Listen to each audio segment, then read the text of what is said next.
এইজনী শুই উঠাই নাই হ'বা। ঐ বোৱাৰী বোৱাৰী তই উঠি আহিছা নাই হা? মোৰ ছোৱালীজনী আহিব আজি সোনকালে উঠি মেলি ঘৰ দুৱাৰবোৰ চাফ চিকুণ কৰি কাম বনত লাগিব লাগে। তাই এতিয়ালৈকে উঠিবই হোৱা নাই। মহাৰাণী একেবাৰে শুবলৈ পালে একো নালাগে। মা আপুনি ইমান সোনকালে উঠিছে যে আজি? মোৰ ছোৱালীজনী আহিব বুলি তই কি নাজানা হা? মই সোনকালে উঠাৰ কাৰণে তোৰ কি হিংসা আহিছে নেকি? তই নিজে সোনকালে উঠি সোনকালে কাম বনবোৰ কৰি তাইৰ বাবে পিঠা পনা ভাত পানী সকলোবোৰ ৰেডি কৰিব লাগে নে তই বেলিয়ে পৰি শুই থাকিব লাগে হা? মা আপুনি কিয় তেনেকৈ কয়? ভণ্টি আহিব বুলি মোৰো ভাল লাগি আছে।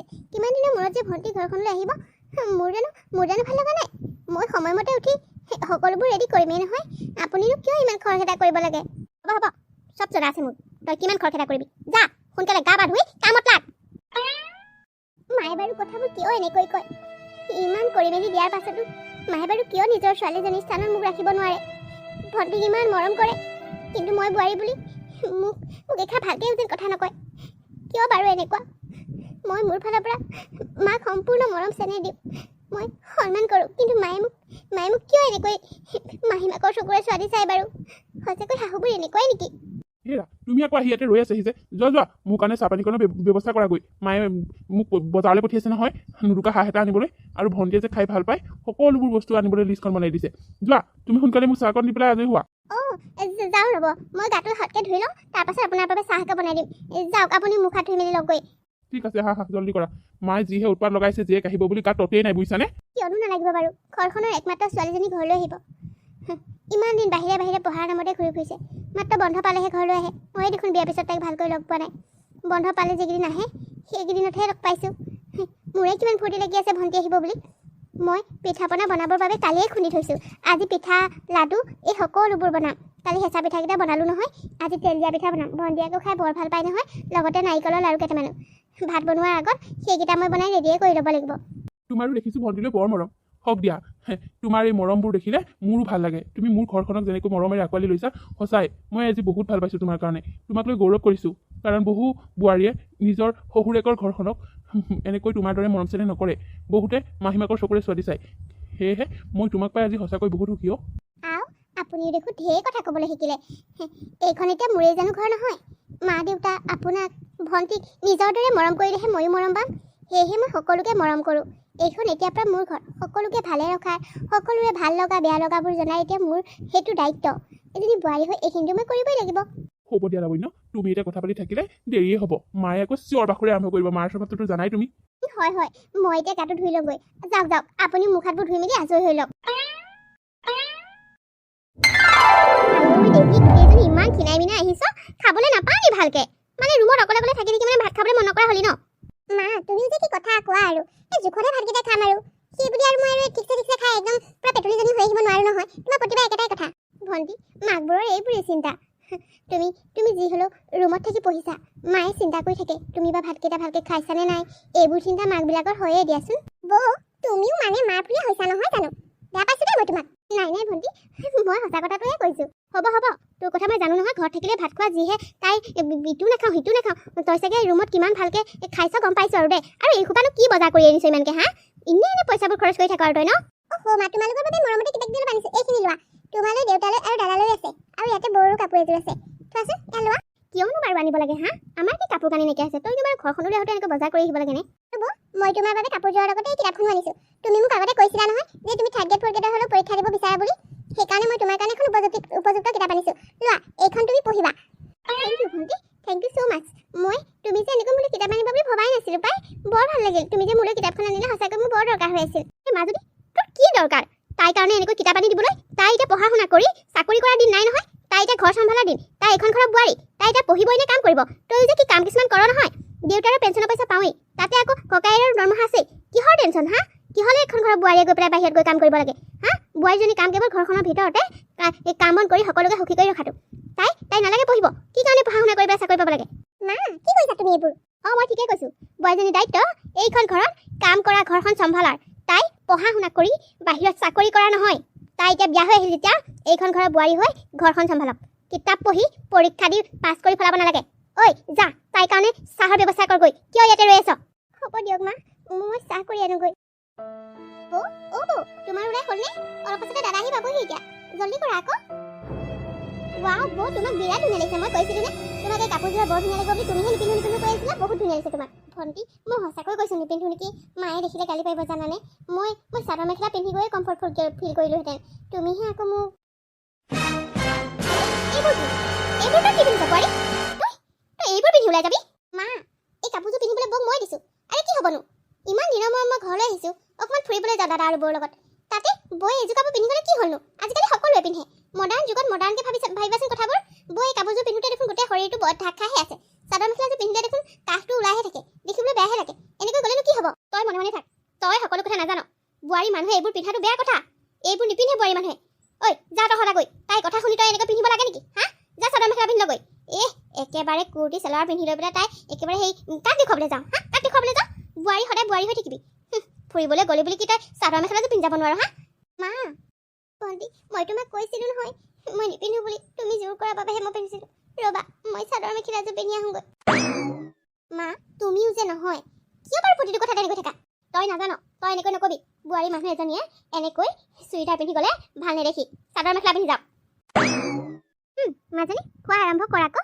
ইমান ধুনীয়াকৈ বৈয়েৰে সজাই পৰাই আনি দিছে খা খা তই মাংস খাই ভাল পাওঁ কাৰণে এইকেইদিন মাংসকে আনিছোঁ খা ধুনীয়াকৈ পেট ভৰাই খা নহ'লে ৰুমতনো ক'ত এনেকৈ তোক সজাই পৰাই মানুহে গোটাই দিব বৌ তুমিও আনা আকৌ চকী এখন তোমালৈও ভাত আনা অকলে খাবা নেকি তুমি আমাৰ সকলোৰে বাবে আনিলা তোমাৰ বাবে নানিলা যে আৰে তই কি কৈছ এইবোৰ তাই আকৌ কিয় আমাৰ লগত একেলগে খাব তাই আমাক সোধা পোছা কৰিব লাগিব নহয় আমাক কিবা লাগিলে দিব লাগিব তাই পাছত খাব বোৱাৰীজনী হৈ এনেকৈ লগতে নাখায় নহয় তাই দেৰিকৈ খাব আমাৰ খাই বৈ আজৰি হোৱাৰ পাছত তাই খাব তাই এতিয়া কিয় খাব কিন্তু আমি খোৱালৈ যে বৰ ভাতখিনি ঠাণ্ডা হৈ যাবগৈ মা একো নহয় বোৱাৰীজনী হৈ ঠাণ্ডা ভাত খালে একো নহয় নহয় এইবোৰ নিয়মেই আৰু বোৱাৰীবিলাকৰ সকলোৱে খাই বৈ হোৱাৰ পিছতে বোৱাৰীজনীয়ে খায় সেয়া লাগিলে ঠাণ্ডাই হওক বা গৰমেই হওক খা খা তই সেইবোৰ মাথা মাৰি থাকিব নালাগে ইমান দিনৰ মই ঘৰলৈ আহিছ তই সেই আলু ফালু কথাবিলাকত মাথা গৰম কৰি থাকিব নালাগে ভাতকেইটা খা কৃষ্ণ মই ধৰোঁৱে আৰু দেই বৰ ভোক লাগিছে পাই হ'ব দিয়া ভণ্টি তোমালোকে খোৱাচোন মই সদায় দেৰিকৈয়ে খাওঁ মই পিছতে খাম তোমালোকক কিবা কিবি লাগিলে দিব লাগিব নহয় আকৌ ইয়াতে আমি থৈ দিয়াহেঁতেন আমি লগা বস্তুবোৰ লৈ ল'লোহেঁতেন একেলগে খোৱা হ'লেহে ভাল লাগিলেহেঁতেন হ'ব হ'ব ভাত খা তই ভাত খাচোন তই সেইবোৰ মাথা মাৰিব নালাগে তাই ঠাণ্ডা ভাত খোৱা নিয়ম আছে যা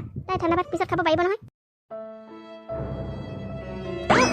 বাচনকেইটা মই ধুই দিয়া ইমানখিনি বাচন হৈ গ'ল নাই নাই ভণ্টি নালাগে মই ধুব পাৰিম নহয় তুমি ধুব নোৱাৰা বুলিনো কেতিয়া ক'লোঁ প্লিজ মোক ধুবলৈ দিয়া না একো এটা কাম কৰিবলৈ নিদিবা নেকি মোৰ ঘৰলৈ অহাৰ পৰা একো এটা কাম কৰিবলৈ পোৱাই নাই মই নাই নাই একো নহয় দিয়া মই আছোঁ নহয় তুমি কিয় কৰিব লাগে মই ধুম দিয়া হ'ব তুমি যদি মোক ভাল পোৱা প্লিজ দিয়া না ধুবলৈ তোমাৰ পৰা আৰু নোৱাৰি আহা আহা ধোৱাহি তেতিয়াহ'লে জানাব মই যে বাচন বৰ্তন ধুই মেলি বহুত ভাল পাওঁ কিন্তু বনাই মেলি বৰ বেয়া পাওঁ জানানে হয় নেকি আৰে ঐ তই মোৰ ছোৱালীজনী কাহি পাতি দিলি তই মানে আৰামত ৰৈ আছ হা মই তাইক দিয়া নাই নহয় মা মই নিজে ধুইছোঁ বৈ নালাগে কৈছিলে মই নিজেহে ধুইছোঁ হ'ব তই মনে মনে থাক তই এজনী ফালে হৈ কথা ক'ব নালাগে ঐ ছোৱালীজনী দুদিনমানৰ কাৰণে ঘৰলৈ আহোঁতে তোৰ ইমান হিংসা লাগিল নে হা তাইক অকণমান আৰামত বহুৱাই খুৱাব লাগে বুলি যে তই যে তাইক একেবাৰে কামত লগালি হা মা আপুনি কিয় তেনেকৈ কৈছে মই বাৰু ভণ্টি কিয় কামত লগাম কওকচোন তাই নিজে ধুম বুলি কোৱাৰ বাবেহে হ'ব তহঁতৰ নিচিনা বোৱাৰীবিলাকৰ স্বভাৱ চৰিত্ৰ মই ভালকৈ জানো কামত লগাই পিছত বেচেৰি হৈ পেলাই নাই কৰা বুলি কবি মা তুমি যে কথাবোৰ কিয় এনেকৈ কোৱা বাৰু হা বৌয়ে মোক সঁচাকৈ দিয়া নাই মই নিজে জবৰদস্তি ধুইছোঁ তুমি কিয় এনেকৈ কোৱা বাৰু মই কিবা এটা কৰিলে মানে মোৰ হাতকেইটা ভাঙি নাযায় নহয় আৰু তই মনে মনে থাক ইহঁতবোৰক মই ভালদৰে জানো তোক আৰামত বহুৱাই পেলাই খুওৱা দেখিছে যে হিংসা লাগিছে তাই তেনেকৈ খাবলৈ পোৱা নাই যে সেইকাৰণে তোক কামত লগাইছে ভাবিছে অকলে কৰি এইবোৰক খুৱাই আছোঁ কি দৰকাৰ সেইকাৰণে তোক বুদ্ধি কৰি চলাবলৈ কাঁহী বাতি ধুৱাবলৈ লগাইছে মই জানো নহয় এইবোৰৰ কথা তুফান হুহি তই এতিয়া বাচন ধুই পেলাই এপৰ কৰিব নালাগে এই ধুই মেলি আজৰি হৈ আহিব মা তুমিও যে মানে বুলি কৈছোঁ নহয়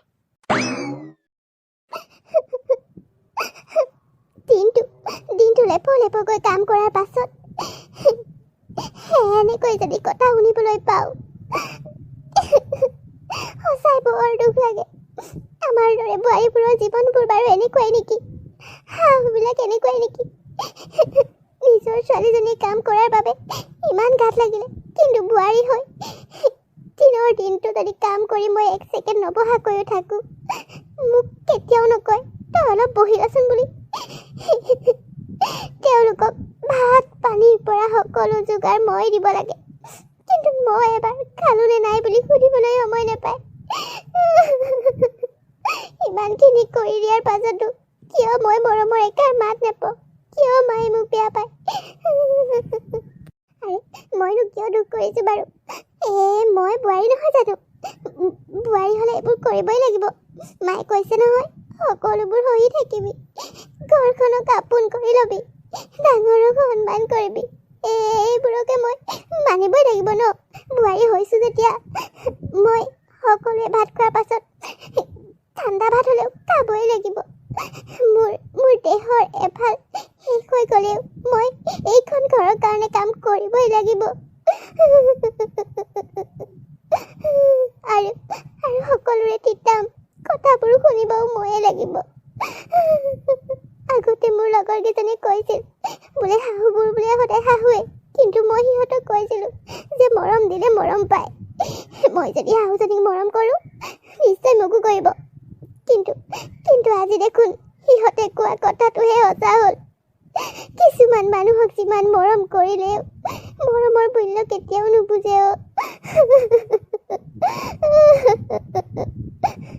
দিনৰ দিনটো লাৱণ্যই ঘৰখনৰ বাবে সকলোৰে বাবে লেপকৈ কৰি থাকে, তথাপিও যেন শাহুৱে কেতিয়াও সন্তুষ্ট নহয়। লাৱণ্যৰ প্ৰতিটো কামতে তেওঁ এষাৰ মাত মাতিবই। এষাৰ কটু কথা নুশুনালৈ দিনটো যেন তেওঁৰ ভালেই নালাগে। জীয়েক অহাৰে পৰা জীয়েকক একেবাৰে আতুল তুল কৰি ৰাখিছে, খুৱাইছে বোৱাইছে ফুৰাইছে, কিন্তু বোৱাৰীজনীক এখন্তেক বহিবলৈ ক'বলৈও তেওঁৰ যেন হত নালাগে। আৰু বহা বা শোৱা দেখিলে চকুকেইটা কটকটাই থাকে। বোৱাৰীজনীয়ে যেন অকল কাম কৰিবলৈহে আনিলে, তেওঁলোকৰ আশাবোৰ পূৰণ কৰিবলৈ আনিলে। তেওঁলোক শুই বহি খাব, বোৱাৰীজনী যোগাৰ দিব, এইবোৰ কৰিবলৈহে যেন বোৱাৰীজনী আহিছে। বোৱাৰীজনী এটা যন্ত্ৰৰ দৰে হৈ পৰিছে। তাইৰ কোনো দুখ নালাগে, ভাগৰ নালাগে। এনেদৰেই লাৱণ্যৰ সকলো দুখ সামৰি দিন কটাবলৈ ধৰিলে। এয়া মোৰ সেই সিদ্ধান্ত। মই নপঢ়ো বুলি কৈছিলোঁ, নপঢ়ো। দেউতাৰ ককাইৰে পইচাবোৰকে এনেই আহিছে হা। ইমানখিনিলৈকেতো পঢ়ালে শুনালে, এতিয়া আধাতে নপঢ়ো বুলি ক'লে হ'ব নেকি? মই নপঢ়ো বুলি কৈছোঁ নহয়, নপঢ়ো। ইমানতে মোৰ পঢ়া সামৰণি পৰিলে। ভণ্টি, কিয় তেনেকৈ কৈছা? দাদা আৰু দেউতাই তোমাৰ প্ৰতি কিমান আশা কৰিছে তুমি ভালদৰে পঢ়া শুনা কৰি নিজৰ ভৰিৰ ওপৰত থিয় দিব পাৰিবা বুলি। কিয় এনেকৈ কৈছা তুমি? নাই বৌ, মই নপঢ়ো বুলি কৈছোঁ, নপঢ়ো। মই তোমাৰ লগত কাম কৰিব বিচাৰোঁ, কাম কৰিম। তুমি যেনেকৈ যি কৰা ময়ো তাকে কৰিম। তই পাগল হৈছ নেকি হা? তই পাগল হৈছ? তই কি কথা কৈছ? তই ঘৰত কাম কৰি থাকিবি? মই পাগল হৈছোঁ। কিয় পঢ়িব লাগে? মই কিয় পঢ়িব লাগে? নপঢ়ো বুলি কৈছোঁ নহয়। তোৰ মূৰত সঁচাকৈ কি পোক সোমাইছে বাৰু হা? ইমান ধুনীয়াকৈ পঢ়া শুনা কৰি ধুনীয়াকৈ ৰিজাল্ট কৰি আহিছ, তই ভৱিষ্যতলৈ কিবা এটা কৰিব পাৰিবি। তই এতিয়া মাজতে নপঢ়ো বুলি ক'লে হ'বনে? মই পঢ়িলোৱে যেনিবা, তোমালোকেতো মোক বিয়া নিদিয়াকৈ নাথাকা। এইটো আকৌ কি কথা কৈছ? পঢ়া শুনা কৰিলি বুলিয়ে তোক বিয়া নিদিম নে? দিব লাগিব এদিন। তেতিয়াহ'লে মই নপঢ়ো। হ'লতো মই নপঢ়ো বুলি কৈছোঁ, নপঢ়ো। তই কি আবুল তাবুল বকিবলৈ আৰম্ভ কৰিছ হা? তই কি কৰি আছ নিজে গম পাইছ নাই? বিয়া হৈ যেতিয়া মই এখন ঘৰত বোৱাৰী হ'বগৈ লাগিব, তেতিয়াহ'লে মই পঢ়িবলৈ কি দৰকাৰ? ভণ্টি কি গাইছ এইবোৰ? মোক খং উঠিব দিছ তই? মই ঠিকেই কৈছোঁ। বোৱাৰী হৈ পেলাই মইতো পঢ়া শুনা কৰি পেলাই মই চাকৰি কৰিবলৈ যাব নোৱাৰোঁ। তুমিয়ে দেখোন কৈছিলা যে বোৱাৰীয়ে চাকৰি নকৰে ঘৰৰ পৰা ওলাই গৈ পেলাই বুলি। মই পঢ়ি শুনি কি কৰিম? আৰে মই বৌৰ লগত কাম শিকিব বিচাৰোঁ, কাৰণ বোৱাৰী হৈ পেলাই মইতো গোটেই ঘৰখন চম্ভালিবগৈ লাগিব। মইতো সকলো কাম জানিবই লাগিব। মই সকলোবোৰ শিকিব লাগিব। বৌয়ে যি কৰিবলৈ কৰিছে, এইখন ঘৰত কৰিছে, সেইবোৰ চব মই কৰিব লাগিব, কাৰণ ময়ো এখন ঘৰত গৈ পেলাই সেইবিলাকে কৰিব লাগিব নহয়। সকলোকে ভাত পানী দি সকলোৱে খাই হোৱাৰ পাছত ঠাণ্ডা ভাত খাবলৈ শিকিব লাগিব। ঘৰৰ ভিতৰতে সোমাই থাকি চাদৰ মেখেলা পিন্ধি গৰমত হ'লেও ঠাণ্ডাত হ'লেও মই ভিতৰতে সোমাই থাকিব লাগিব, ক'তো ফুৰিবলৈ যাব নালাগিব। আৰু মই সকলোকে সন্তুষ্ট কৰি ৰাখিব লাগিব। ৰাতিপুৱাৰ পৰা গধূলিলৈকে কাম কৰি মই বাহিৰত গৈ পেলাই একো চাকৰি কৰিলে মোৰ শাহুৱে গালি পাৰিব, মোক বাহিৰত ওলাই যাবলৈ নিদিব। তেতিয়াহ'লে মোৰ কি প্ৰয়োজন পঢ়াৰ কোৱাচোন? মাজনী তই মা, তুমিয়ে দেখোন এইবোৰ কথা কৈছা। তোমাৰ পৰাই শিকিছোঁ এইবিলাক। গতিকে মই ভাবিছোঁ মই পঢ়া শুনা কৰি একো লাভ নাই, কাৰণ মই যেতিয়া পঢ়া শুনা কৰি ইমানখিনি টকা পইচা খৰচ কৰি পঢ়া শুনা কৰাৰ পাছত এখন ঘৰলৈ বিয়া হৈ গৈ বোৱাৰী হৈ ঘৰত সোমাই কাম বনেই চম্ভালিব লাগিব, তাতকৈ মই পঢ়া কি দৰকাৰ কোৱাচোন? ইমানতে পঢ়া সামৰি মই বৌৰ লগত কাম শিকিম। তই কি ক'ব খুজিছ মই গম পাইছোঁ দেই। তুমি বুজি পাইছা? নিজৰ ছোৱালীজনীৰ কথালৈ আহিলে যে এতিয়া সকলো বুজি পোৱা হৈ গ'লা, কিন্তু বোৱাৰীজনীৰ ক্ষেত্ৰত সেইটো কথা তুমি ইমান দিনে বুজি নাপালা। হয়, মই ইমান দিনে বোৱাৰীজনীৰ কথাবোৰ বুজি নাপালোঁ, কিন্তু মোৰ নিজৰ ছোৱালীজনীৰ ক্ষেত্ৰত ভাবিবলৈ যাওঁতে মই দেখোন এইবোৰ কথা মানিয়ে ল'ব পৰা নাই। তেতিয়াহ'লে কিয় বৌক ইমানকৈ অত্যাচাৰ কৰি থাকা হা? বৌৰোতো মন যায় ইমানখিনি পঢ়া শুনা কৰিলে যেতিয়া নিজৰ ভৰিৰ ওপৰত নিজে থিয় দি কিবা এটা কৰিবলৈ হা? বৌৰোতো মন যায় অকণমান ফুৰিবলৈ যাবলৈ, অকণমান ফ্ৰী হৈ থাকিবলৈ, তোমালোকৰ সৈতে একেলগতে গৰম ভাত খাবলৈ। কিন্তু তোমালোকে বোৱাৰীজনীক কিবা যন্ত্ৰ বুলিহে ভাবা। সেইকাৰণে কৈছোঁ ময়ো এটা যন্ত্ৰই হ'বগৈ লাগিব। গতিকে পঢ়া শুনা কৰি লাভ কি? তোমালোকৰ টকা পইচাবোৰ এনেই পানী পেলোৱাতকৈ মই ঘৰত থাকি কাম শিকাহে ভাল। নহয় মাজনী, তেনেকৈ নকবি। তোক লৈ দেউতা আৰু দাদাৰে বহুত সপোন দেখিছে, তোক ভালকৈ পঢ়ুৱাই তোক ডাঙৰ মানুহ কৰিব। তই এনেকৈ নকবি। হয় দে, মোৰ বহুত ডাঙৰ ভুল হ'ল। মই এনেকৈ ভেদভাৱ কৰিব নালাগিছিল। নিজৰ ছোৱালীজনীক পঢ়ুৱাই শুনুৱাই উচ্চ শিক্ষিতা কৰি চাকৰিয়াল কৰিব বিচাৰিছোঁ, আৰু বোৱাৰীজনীৰ সপোনবোৰ মই ধূলিৰে মোহাৰি দিব বিচাৰিছিলোঁ। মোৰ ভুল হৈছে, মই তহঁত দুজনীৰ মাজত ভেদভাৱ কৰিছোঁ। নিজৰ ছোৱালীজনীক গৰম ভাত খুৱাই আনৰ ঘৰৰ ছোৱালীজনীক মই ঠাণ্ডা ভাত খাবলৈ দিছোঁ। মোৰ বহুত ডাঙৰ ভুল হৈছে। মই বুজি পাইছোঁ, সঁচাকৈ আজি মই উপলব্ধি কৰিছোঁ এয়া মোৰ বহুত ডাঙৰ ভুল হৈছে। যদি ভুল হৈছে বুলি ভাবিছা, বৌৰ ওচৰত তুমি ক্ষমা খোজা তেতিয়াহে কিন্তু মই পঢ়িম, কৈ দিছোঁ। বোৱাৰী, তই মোক ক্ষমা কৰি দিব পাৰিবিনে? মইতো সঁচাকৈ মাহীমাকৰ চকুৰে ছোৱালী চালোঁ, নিজৰ ছোৱালীজনীক মৰম কৰি তোক মই অত্যাচাৰ কৰিলোঁ। তই মোক ক্ষমা কৰি দিব পাৰিবিনে? মই আজি সঁচাকৈ মোৰ ভুল উপলব্ধি কৰিছোঁ। মোৰ ছোৱালীজনীৰ ক্ষেত্ৰত এইবোৰ কথা হ'ব বুলি জানি বুকখন টিপিং টিপিং কৰিছে, কিন্তু তোৰ দুখ ভাগৰৰ কথা মই কেতিয়াও ভবা নাছিলোঁ। আজিৰ পৰা তোক মই কেতিয়াও এনেকৈ নাভাবোঁ। তোক মই এইখন ঘৰ ডাঙৰ ছোৱালী বুলি ভাবিম, ছোৱালীজনীৰ সৈতে সমান চকুৰে চাম। আজিৰ পৰা তই মই দুইজনী মিলি এইখন ঘৰৰ সকলো কাম কৰিম, একেলগে খাম, একেলগে ফুৰিম, সকলো কৰিম। আৰু তোক পঢ়িবৰ বাবে মই আৰু কি কিতাপ লাগে সকলো আনি দিম। তই যি কৰিব বিচাৰ তাকে কৰিবলৈ দিম। তই মোক ক্ষমা কৰি দিবি নাই? মা, আপুনি মোক ক্ষমা বিচাৰিব নালাগে মা। আপুনি যে কথাবোৰ বুজি পাইছে সেয়াই মোৰ বাবে যথেষ্ট। আপুনি মোক ক্ষমা কৰিব নালাগে। দেখিলা মা, বৌয়ে তোমাক কিমান সহজতে ক্ষমা কৰি দিলে। এতিয়াহে মোৰ ভাল লাগিছে তোমাক মোৰ মা বুলি কৈ। এনেকৈ যদি কথাবোৰ মিলা প্ৰীতিৰে হয় ইমান ভাল লাগে চোৱাচোন। বৌৰতো গাটোতো তেজমহৰে দিয়াচোন। আমি যেনেকৈ কষ্ট পাওঁ বৌয়েতো পায়। দিনৰ দিনটো বেছিকৈ কষ্ট কৰে, ৰাতি হ'লে একেলগে ভাতকেইটাও খাবলৈ নাপায়। সকলো হোৱাৰ পাছত বৌয়ে বাচন বৰ্তন ধুই মেলি কিমান দেৰিকৈ ভাত খাই শুৱে। কিমান কষ্ট হয় চোৱাচোন। তুমি যদি লগতে ভাতকেইটা খাই লগতে দুইজনী সকলোবোৰ কৰি পেলোৱা কিমান সুন্দৰকৈ ঘৰখন চলি থাকে, নহয়নে? হয়ো মাজনী, তই মোৰ চকু মেল খুৱাই দিলি। মই ইমান দিনে সঁচাকৈ বৰ অন্যায় কৰি আছিলোঁ বোৱাৰীজনীৰ লগত। আজিৰ পৰা মই কথা দিছোঁ, তহঁত দুইজনীক আজিৰ পৰা মই সমান চকুৰে চাম। কেতিয়াও বোৱাৰী আৰু ছোৱালীজনীৰ মাজত মই ভেদভাৱ কেতিয়াও নকৰোঁ। মই তোক কথা দিছোঁ। হয় নেকি? তেতিয়াহ'লে ময়ো তোমাক কথা দিছোঁ যে মই আৰু পঢ়িম, আৰু পঢ়ি শুনি ভালকৈ মই এটা চাকৰি কৰিমেই। আৰু বোৱাৰী, তইও আজিৰ পৰা ভালকৈ পঢ়িব লাগিব। ঘৰৰ কাম দৰকাৰ হ'লে মই কৰিম। তই আগবাঢ়ি যাব লাগিব। তই তোৰ সপোন পূৰণ কৰিব লাগিব। তই পঢ়ি শুনি কিবা এটা কৰিব বিচাৰিছিলি নহয়, কৰিবি। মই সহায় কৰিম তোক। মা, সঁচাকৈ আজি মই বহুত সুখী হৈছোঁ আপোনাৰ মুখেৰে এই কথাষাৰ শুনি। আৰু ভণ্টি, এই সকলোবোৰ তোমাৰ বাবে সম্ভৱ হৈছে। তুমি কৰিলা এইবোৰ। সঁচাকৈ তোমাক মোৰ ননদ হিচাপে পাই আজি মই বহুত সুখী অনুভৱ কৰিছোঁ। বহুত বহুত ধন্যবাদ ভণ্টি। হ'ব দিয়া ভণ্টি, তুমি মোক ধন্যবাদ দিব নালাগে। এয়া মোৰ কৰ্তব্য। ময়ো জানো এজনী ছোৱালী নহয়, এদিন জানো ময়ো এখন ঘৰত বোৱাৰী নহওঁগৈ। হয় দিয়া, তুমিও এদিন এখন ঘৰলৈ ওলাই যাবা। ভগৱানৰ ওচৰত প্ৰাৰ্থনা কৰিছোঁ তোমাৰ শাহুজনী যাতে তোমাক নিজৰ মাৰ দৰে মৰম কৰে। হ'ব দিয়া বৌ, এতিয়া ব'লা আমি দুইজনী মিলি ধুনীয়াকৈ এসাঁজ বনাওঁ। আজি সকলোৱে আনন্দ মনেৰে এসাঁজ একেলগে খাম। নালাগে, আজি তহঁতে বনাব নালাগে। আজি মই বনাম, আৰু মই বনাম সকলোৱে একেলগে খাম। নে কি ক'ম আৰু এই মজা। বন্ধু বান্ধৱীসকল, আজি কাহিনীটো ইমানতে শেষ হ'ল। আপোনালোকে বাৰু আজি কাহিনীটো চাই কেনেকুৱা পালে? যদিহে ভাল পালে তেতিয়াহ'লে প্লিজ লাইক কৰিব, কমেণ্ট কৰিব আৰু শ্বেয়াৰ কৰিব। আৰু আপোনালোকে যিসকলে মোৰ চেনেলটো এতিয়া ছাবস্ক্ৰাইব কৰা নাই তেওঁলোকে প্লিজ চেনেলটো ছাবস্ক্ৰাইব কৰি দিব, আৰু কাষতে থকা বেল আইকনটো প্ৰেছ কৰিবলৈ নাপাহৰিব।